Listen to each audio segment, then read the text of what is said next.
Ameriki Jamana Kuntigi Joe Biden jora sanganin kono lajere do senfɛ ka hakilinaw di barusigi in kan.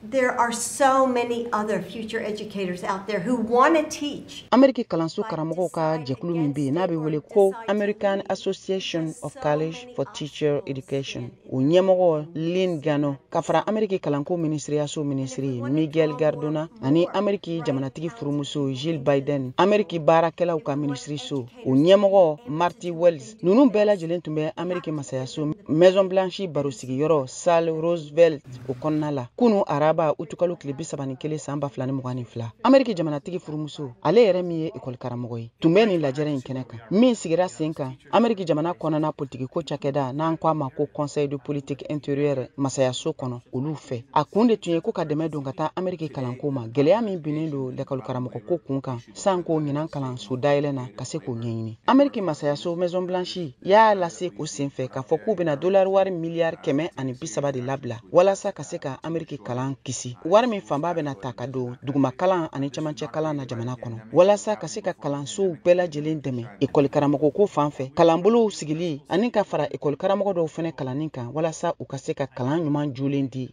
lakɔlidenw ma. If we're serious in addressing the teacher shortage issue, we must first address the teacher respect issue.